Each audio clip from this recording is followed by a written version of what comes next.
Lord, in all your excellence, we ask that the words of our mouths, that your children, the words of our mouths, and meditations of our heart be acceptable, acceptable, acceptable in your sight, Lord, for you are our strength and our Redeemer. Amen. Amen. We're having a lighthearted Sunday, and that's good because I want to share something with you. It's a little lightheartedness regarding our passage from today, our Genesis passage. And it's something I wrote in 1995 called The Garden of Eden. And I wrote it for a program, Women in White, in my mother's church. And it's called The Garden of Eden, revised 1995. And it starts off with the creation story. The word of God in Genesis 1:26 and 27 says, and God said, let us make man in our own image, after our likeness, and let them have dominion over the fish of the sea, and over the fowl of the air, and over the cattle, and over all the earth, and over every creeping thing that creepeth upon the earth.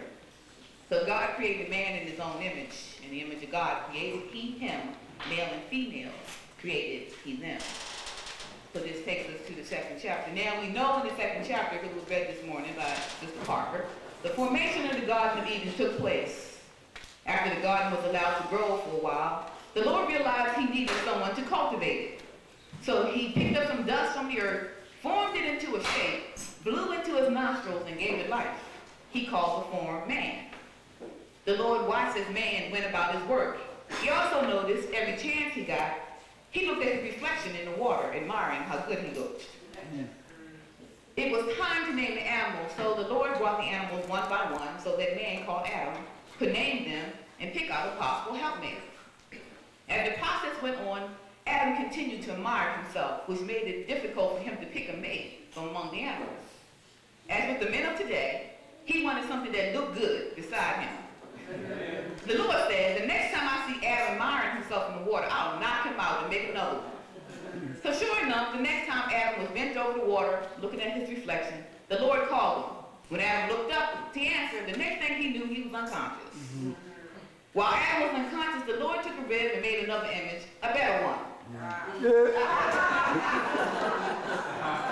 When Adam came to, he took one look at the image the Lord brought him and said, whoa, what a man. Then he called the image woman.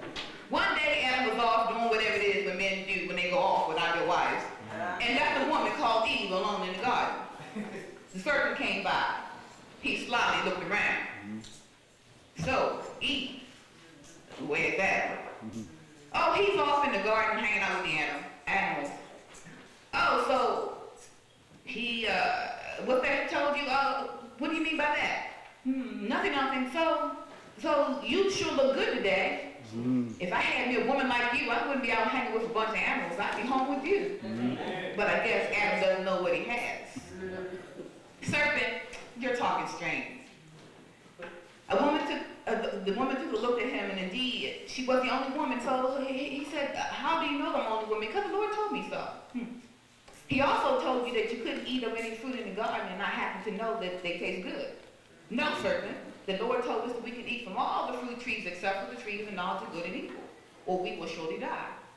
I bet if you ate from that tree, you would know what Adam is up to. Doesn't the Lord know everything what's going on? Wouldn't you like to know everything? Well, the fruit is kind of pretty. And I'm already the smarter one, being a woman and all. I guess more knowledge wouldn't hurt. As soon as Eve ate from the tree, the spirit of jealousy came over her, a feeling she had never felt before. Just then Adam walked up. Adam, where hast thou been? And what hast thou been doing? And what is with thee? Adam, not understanding the way that Eve was acting, answered slowly. I was out tending to the garden, like I do every day.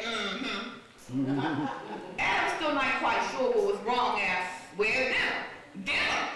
Dinner! Adam reached up and Eve reached up and grabbed an apple on a tree and handed to Adam, here's your dinner. Woman, why are you acting so strange? Strange? You stay out all day doing who knows what with who knows who, smelling like an animal, and you tell me I'm acting strange?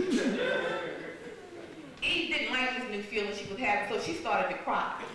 Adam was standing and holding the apple and watching her, not knowing what to do. He quickly bit the apple. See? Look, I'm eating it. Do whatever it is. Don't do whatever it is you're doing with your eyes. When Eve saw Adam eat the apple, she stopped crying. Then she said, the serpent was right. We didn't die.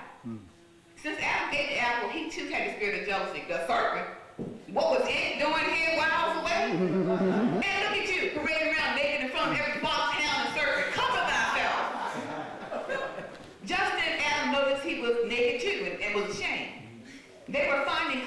the Lord came looking for them. Where art thou? The Lord asked. We'll be out in a minute. We're covering our nakedness. Get out here.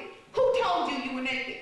I know you didn't disobey me and eat the forbidden fruit. Well, the woman gave it to me. Woman, did you do this thing? Well, the serpent told me it would be all right to eat it. Where's the serpent? They turned to see the serpent trying to sneak away. The Lord stopped him. The serpent came back and he started to grovel at the Lord's feet. Well, serpent, I think that is a good position for you. For your part in this, you will stay in that position for the rest of your days. Woman, you and the serpent are no longer friends, and the children, I promise you, will come painfully. Adam, I'm disappointed in you. From now on, you will work hard for your existence. The Lord gave him some decent clothes and asked him to move out of the garden to eat. There are 3 things we learn from this story today. First, every woman should have friends.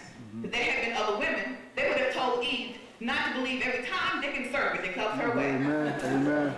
Second, every woman should have a hobby. If Eve had a hobby, she would have something to do besides standing around waiting for her husband to get home. Third, every woman should have discretion. That way, the next time someone comes up behind you and goes, you will ignore him because you know he ain't nothing but a snake.